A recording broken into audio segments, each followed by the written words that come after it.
ये शरीर आपका है जिसे आप मानते हैं, क्या ये शरीर आपका है? विचार कीजिएगा। आप कहते हैं आपका है, मैं कहती हूं नहीं है, ना मेरा ना आपका। अगर ये शरीर हमारा होता तो हमारे बस में होता। शरीर भी ईश्वर का दिया हुआ है। कहते हैं ना कि ये परमात्मा का घर है और इस घर में वो विराजता है, जब चाहता है तब समाप्त भी कर लेता है। तो सबसे ज्यादा जिसे प्रेम करते हैं और जिसके करीब रहते हैं, जिसे आप अपना समझते हैं, शरीर, वो शरीर भी आपका अपना नहीं है। आज है, कल होगा कि नहीं होगा, ये सिर्फ और सिर्फ ईश्वर जानता है। फिर जब शरीर के बारे में भी अगर देखें, इतना करीब से अगर दर्शन करें, तो इसका भी भ्रम छांट दीजिए कि आपका है। फिर एक विचार मनुष्य करता है, पूरे जीवन काल एक विचार करता है, घर, शरीर और संसार।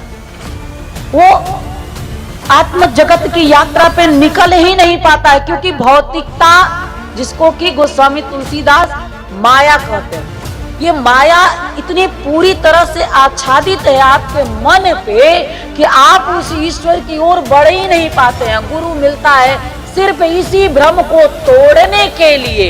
गुरु को क्यों श्रेष्ठ कहा गया? क्यों गुरु ब्रह्मा विष्णु महेश की उपाधि दी गई? किन अर्थों में दिया गया?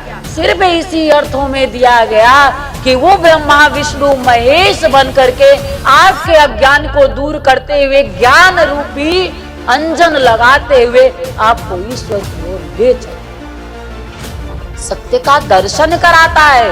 और बिना सत्य के इस संसार में कुछ है ही नहीं। और सत्य का स्वरूप सिर्फ एक है, ईश्वर का। उसे आप निराकार भी देख सकते हो और उसे आप साकार भी देख सकते हो। साकार देखने में और निराकार देखने में बस इतना अंतर है कि जिसे आप देखते हो, जब उसे ही नहीं पा पाते हो तो बिना देखे कैसे पा पाओगे? वो बातें करता है, वो चलता है, फिरता है, खाता है, पीता है, आपके में कौन खाता है? ईश्वर ही तो है। वही निकलेगा तो आप मरे हुए कहे जाएंगे। तो ईश्वर कहीं दूर नहीं है, उसे आपने दूर बना दिया है।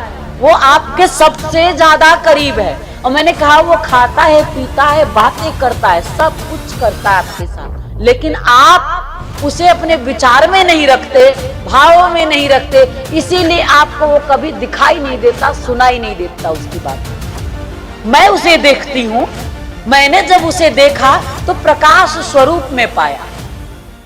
श्री राम लला महोत्सव सत्संग साधना शिविर का तीसरा और अंतिम दिन है। भगवान श्री राम की बहुत ही कृपा है कि आपके इस रीवा क्षेत्र में हरि नाम की चर्चा हम 3 दिनों से कर रहे हैं। भगवान की जब दया होती है तभी मनुष्य ऐसे आयोजन की सोचता है, क्योंकि मनुष्य का जो स्वभाव है और मनुष्य के ऊपर जो कलयुग का प्रभाव है, उसके कारण वो हरि नाम से दूर होता जा रहा है। पर कहते हैं कि कलयुग में अगर आपके उद्धार का कोई कारक है, किसी भी वजह से आपका उद्धार हो सकता है, तो सिर्फ और सिर्फ हरि नाम है।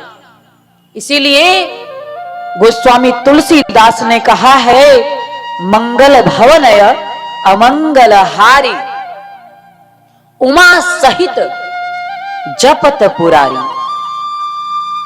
जो मंगल करने वाला है और जो आपके जीवन के अमंगल को हरने वाला है, वो भगवान श्री राम है।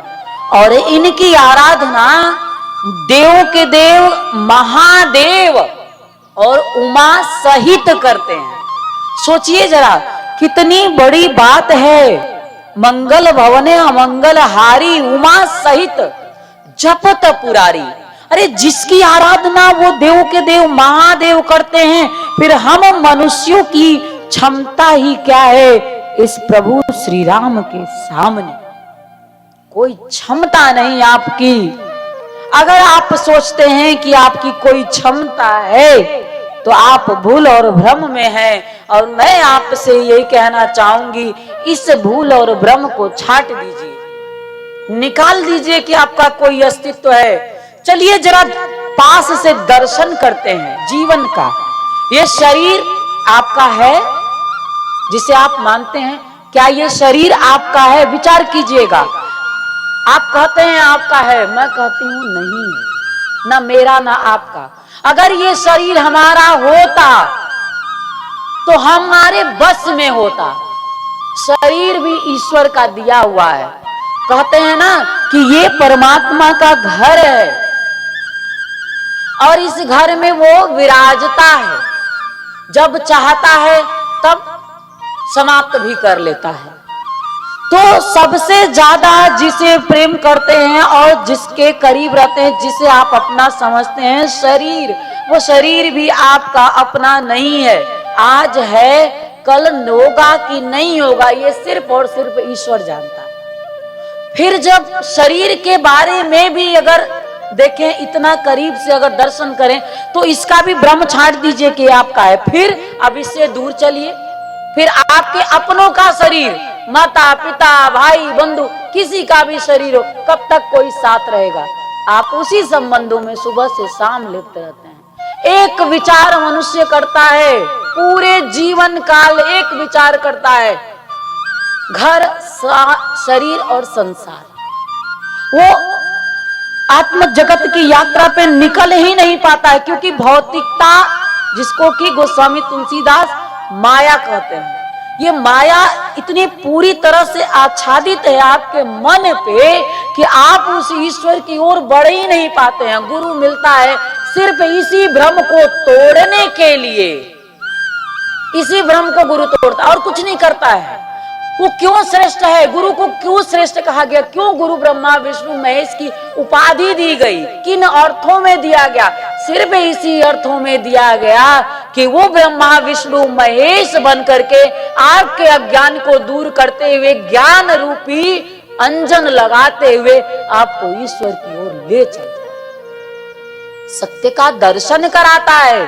और बिना सत्य के इस संसार में कुछ है ही नहीं। और सत्य का स्वरूप सिर्फ एक है, ईश्वर का। उसे आप निराकार भी देख सकते हो और उसे आप साकार भी देख सकते हो।